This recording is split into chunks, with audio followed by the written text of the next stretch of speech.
ফজরের আজানের পর একটি দোয়া 40 বার পড়লে আল্লাহ গুপ্ত ধন দান করবেন। আল্লাহ তাআলা আপনাকে এমন সম্পদ দিবেন আপনি কল্পনাও করতে পারবেন না। আল্লামা ইবনে তাইমিয়া রাহমাতুল্লাহি আলাইহি এই আমলটির কথা জানিয়ে দিয়েছেন। খুবই চমৎকার একটি আমল। এই ফজরের আজানের সময় কিন্তু আসমানের সকল দরজাগুলো খুলে দেওয়া হয়। এটা কি আপনারা জানেন? আজানের সময় সকল আসমানের দরজাগুলো খুলে দেওয়া হয় এবং আজানের পরে ইকামতের আগে এই মধ্যবর্তী সময় কিন্তু আল্লাহ তাআলা বান্দার দোয়াগুলো কবুল করে নেন। আর দোয়া লা ইরাদ্দু বাইনাল আযানি ওয়াল ইকামা, আযান এবং ইকামতের মাঝখানে যেই দোয়া করা হয় সেই দোয়া আল্লাহ তাআলা কখনো ফিরিয়ে দেন না। এজন্য এই সময়টা আল্লাহর কাছে দোয়া করবেন।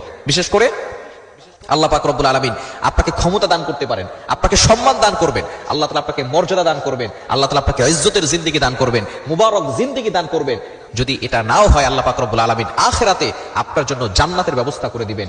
আল্লাহ তাআলা যদি কাউকে গুপ্ত ধন দেন এবং সেটা যদি আল্লাহ তাআলা গোপন রাখেন তাহলে তার থেকে ভাগ্যবান আর কেউ হতে পারে না। সুতরাং এই আমলটি আপনি অবশ্যই করার চেষ্টা করবেন। অল্প কয়েকদিনের ভিতরে ভালো একটা ফলাফল আসবে। যদি আপনি ফজরের সময় আজানের পরে 2 রাকাত সুন্নত পড়বেন, ফরজের আগে এই আমলটি করার চেষ্টা করবেন। কারণ আজানের পরে কিন্তু আমরা সুন্নত পড়ে ফেলি, তাই না? আজানের ফজরের নামাজ হচ্ছে কয় রাকাত? 4 রাকাত। 2 রাকাত সুন্নত, 2 রাকাত ফরজ। সুন্নতের পরে এবং ফরজের আগে মধ্যবর্তী সময় আপনি এই দোয়াটা 40 বার পড়বেন। দোয়াটি হচ্ছে ইয়া হাইয়ু ইয়া কাইয়ুম লা ইলাহা ইল্লা আনতা বিরহমাতিকা আস্তাগীথ।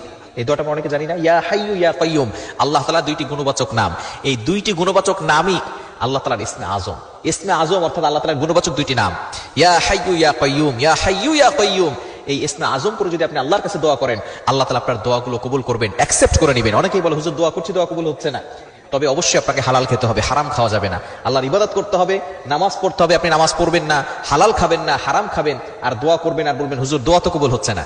এরকম দোয়া কিয়ামত পর্যন্ত করলেও কবুল হবে না। এজন্য অবশ্যই আল্লাহর ইবাদত করতে হবে এবং হালাল খেতে হবে, গুনাহ ছাড়তে হবে। এরপরে আপনি আমল করলে অবশ্যই আল্লাহর পক্ষ থেকে ভালো ফলাফল আসবে। এজন্য ফজরের আজানের পরে আমলটি করবেন, 2 রাকাত সুন্নতের পরে ফরজের আগে আপনি এই দোয়াটা 40 বার পড়বেন। ইয়া হাইয়ু ইয়া কাইয়ুম লা ইলাহা ইল্লা আনতা বিরহমাতিকা আস্তাগীথ। আপনি আল্লাহ তাআলাকে প্রথম 2টা গুণবাচক নাম নিয়ে ডাকলেন, ইয়া হাইয়ু ইয়া কাইয়ুম, হে হাইয়ু হে কাইয়ুম, অর্থাৎ তিনি চিরঞ্জীব, তিনি চিরস্থায়ী। আল্লাহ তাআলা হতে হলে যদি কেউ রব হতে চায় তাহলে তার কিছু কোয়ালিটি লাগে। ইয়া হাইয়ু ইয়া কাইয়ুম এই নামের ভিতরে আল্লাহ তাআলার এমন কিছু কোয়ালিটি আছে যেগুলো অন্য কোনো ধর্মের যারা তাদেরকে দেবতা মনে করে তাদের ভিতরে নাই। তিনি চিরঞ্জীব, তিনি চিরস্থায়ী, তিনি সব সময় কায়েম থাকবেন, সর্বদা কায়েম থাকবেন। এজন্যই আল্লাহ পাক রব্বুল আলামিন হচ্ছেন আমাদের সৃষ্টিকর্তা। ইয়া হাইয়ু ইয়া কাইয়ুম এটা আল্লাহ তাআলার ইসমে আজম নাম। এরপর আপনি বলছেন বিরহমাতিকা লা ইলাহা ইল্লা আনতা, আল্লাহ ছাড়া কোনো মাবুদ নাই। আল্লাহ পাক রব্বুল আলামিন হচ্ছেন তিনি আমাদের প্রভু, তিনি আমাদের সৃষ্টিকর্তা, তিনি আমাদের রব, তিনি ছাড়া অন্য কোনো মাবুদ নাই।